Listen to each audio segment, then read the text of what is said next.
Kamaru Usman fraud checks to Buckley.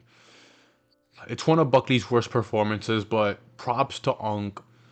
Kamaru Usman, wobbly cobbly knees, even though he just went out there and laid on top of Buckley all 4 rounds. But I'm mostly mad with Buckley. I'm so mad at Buckley because, dude, how in the 5th round do you find the urgency and finally stuff all of Usman's takedowns when you couldn't do that in the first 4 rounds, brother? We're gonna talk about this fight. Buckley, come on, man. In the 1st round and the 2nd round, Usman would literally just to get the takedown so easily. Buckley would just let him get the takedown so easily, dude, and with no urgency. Like, he would literally just fall back whenever Usman got a leg or a knee or whatever, and Usman just immediately got on top and controlled him the entire round. And there was no urgency from Buckley getting up, dude. Buckley would get up on his ass, he would get up to a knee, and he would not explode. He would not explode. And you know you need to explode when you're gonna go up, when you're gonna get up from a takedown. And Usman, being the savvy vet that he is, would just scoop him up, grab his legs, and not let him get up, just not let him get up, bro, and just keep him there in position. And Buckley would just lay there until the round was over. The first 2 rounds were just, oh my god, it was just stressful to watch because it's like, Buckley, you know you need to get up to a knee. You know you need to get your butterflies. And 3rd round, it was literally the same. Buckley started off in the feet pretty good. He was hitting Usman with a couple shots. You can tell from there Usman does not have any striking anymore. At 38 years old, he's stiff, he's slow on the feet. He's out there just swinging hooks, and he landed a couple on Buckley. And he just shoots for a takedown again, and Buckley just doesn't, no urgency whatsoever, no sprawl, nothing, no stuffing the head. Just immediately takes down Buckley, dude. Usman takes down Buckley and just keeps him there the entire round. In the 4th round, finally in the 4th round, Buckley, my man, decides to finally fight, bro. And it's like, he should have just thought about it like this. If you were scared, because I feel like Buckley was scared to get like gassed out. But I'm like, brother, you're supposed to be out there going after Usman's head.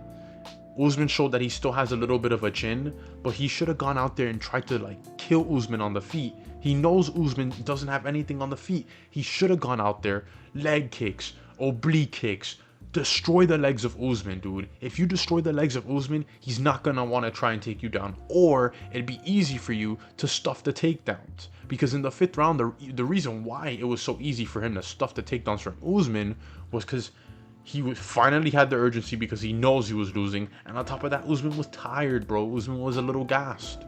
But in the 4th round, he did super good on the feet, bro. He was hitting Usman with a couple good shots, bro.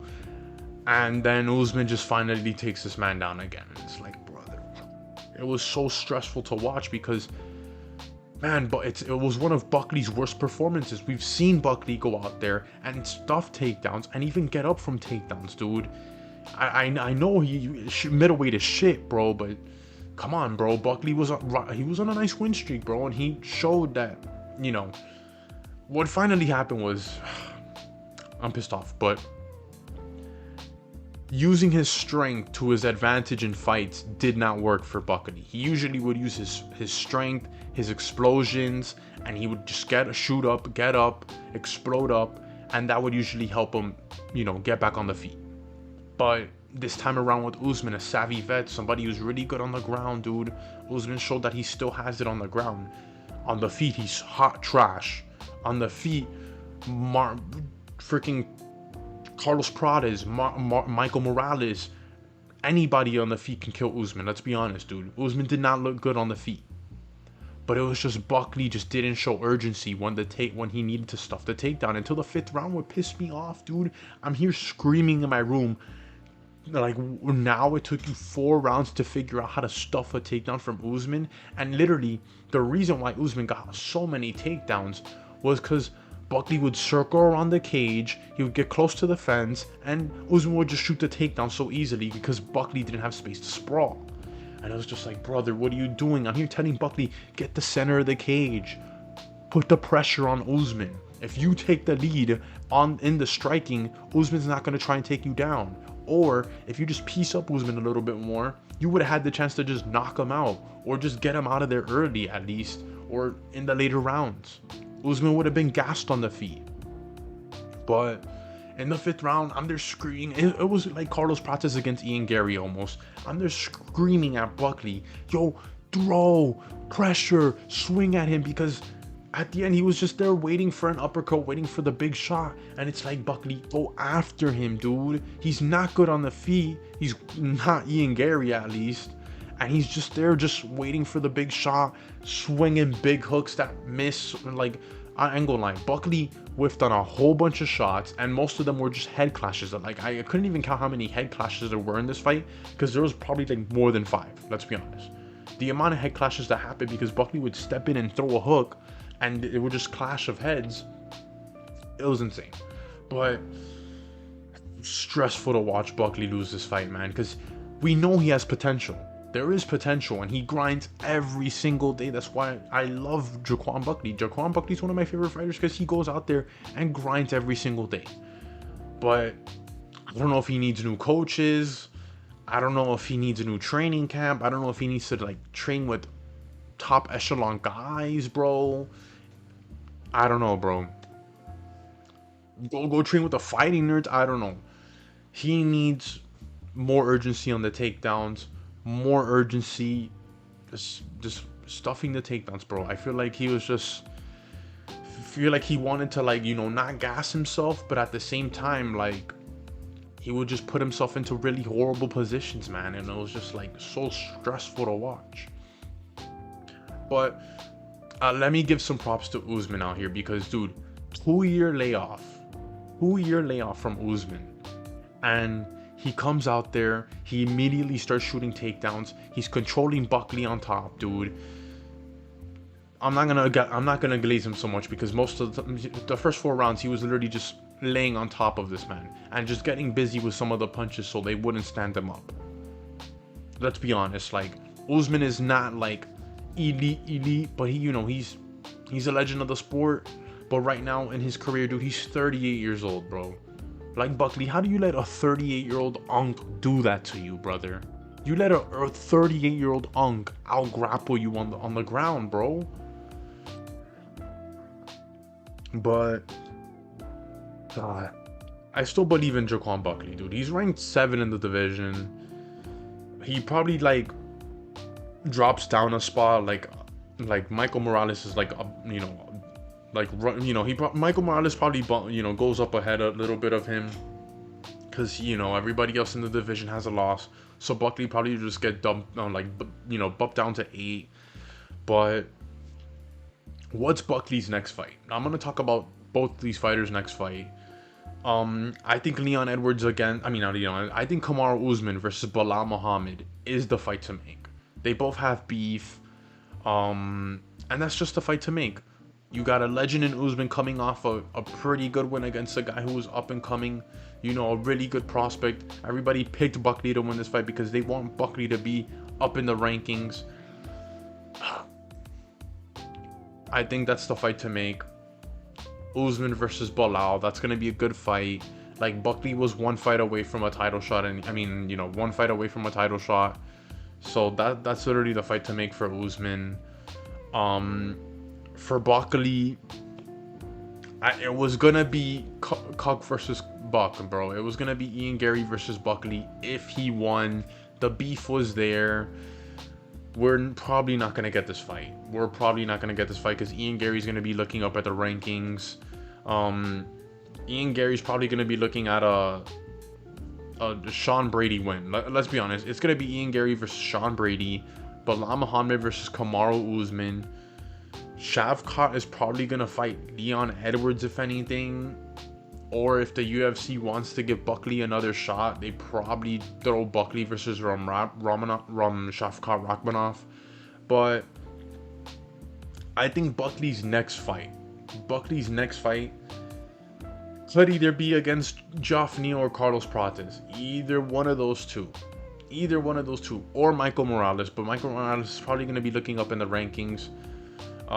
It's kind of tough in the welterweight division. It's just so stacked. It's a division that's stacked from the champ all the way to to 13, even 14. You can say, you know, Kevin Holland, bro. Kevin Holland ranked 14. He looked good against some Luque, but if we're really gonna talk about the top echelon of the welterweight division, Bilal, Brady, Rachmaninoff when he comes back, Leon Edwards is shit. We're not gonna talk about Leon Edwards like that. We can talk about Usman a little bit because, you know, Usman is he's back and he looked good against this fight.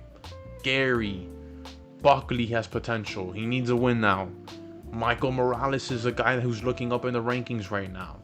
And, you know, after Michael Morales, you can kind of say Carlos Prates. I feel like Carlos Prates needs a fight to get shot up to 9. I don't think they're gonna give him Covington. I think Kevin Holland versus Covington is gonna be a good fight. Prates is probably looking at Neal right now. They're probably gonna rebook that. Welterweight is just so stacked. Welterweight is just super stacked right now. It's gonna be interesting what the matchmakers do. Hopefully they just don't shit the bag. But man, bro, I'm so mad that Buckley just went out there and did what he did, bro. That was one of his worst performances, dude. And he has so much potential. I really want him to win this fight. And we're gonna talk about the card. Obviously, I guess this was fight of the night because everything else was on the card. Everything else after Wellmaker was just straight hot trash. Let's be honest. Because Usman laid on top of Buckley until the 5th round. That made it exciting. Let's be honest. Rose Namajunas versus Miranda Maverick. Probably an exciting fight on the card. Like one of the most exciting fights on the main card at least too. Because everything on the main card was just god awful. So Dabazian versus Petrovic was just god awful. Garbrandt versus Barcelos, they had some moments in there, but it wasn't that good. You know, it was two freaking old guys just fighting it out. Malik versus Brundage, dude. I don't even know how you don't call it a no contest. I don't like this rule that if it gets to the 3rd round, it goes to a technical decision. I'm gonna be honest with you. Mansour Abdul Malik, this guy is a little bit overrated. I'm gonna be honest with you. He's a little overrated, dude. You put at least a really good middleweight prospect against him, he's gonna get fraud checked on nasty work. Omar Sy versus Alonzo Menifield was hot trash. Hot trash. I don't even like. I wasn't even mad that that Alonzo Menifield won, bro.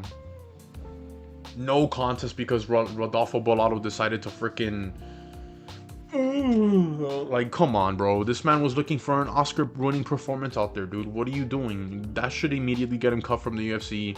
I don't know why he did that. Let's be honest right now. I know you're looking for the win by DQ, but off a sorry-ass upkick that didn't even land like that, dude, should immediately get cut from the UFC. Rodolfo Bolado. Whatever. I'm not even seeing your name. Chiesa versus Court McGee. That shit was god-awful. It was just Unks fighting it out. Wellmaker knocked out Chris Monte. I want to talk about Wellmaker because that's 3 back-to-back performances where he knocked somebody out. He knocked Chris Montino's head off, dude. O'Malley couldn't even do that. I know this is Montino's on short notice, but still, like, O'Malley couldn't even do that. Wellmaker has some serious power in the bantamweight division, and I don't really know what's next for Wellmaker. Give him a name. Give him a name at least. I know he's still young, dude, but I'm pretty sure the UFC is gonna put like an unk out there that probably beats him. Durden versus Jose Ochoa, dude. Ochoa, nasty KO, bro. So much potential out of Shooto box. This was like a sorry ass performance, I guess. And Ricky Simon got a win. That's all I can say. Cameron Sutherland, I feel bad for him. I don't know why you're taking fights on short notice when you just got into the UFC. Don't do that. You're hurting your career. Phil Rowe comeback win in the 3rd round was super freaking cool. I thought he should have got a performance bonus out of it. But, yeah, and then we're not going to talk about this dog-ass fight. This stripper needs to get cut from the UFC. Overall, the card was just god-awful. It was god-awful. But I'm J-Naps MMA. Like and subscribe, bro. Joshua Van's going to be champ. I'm out.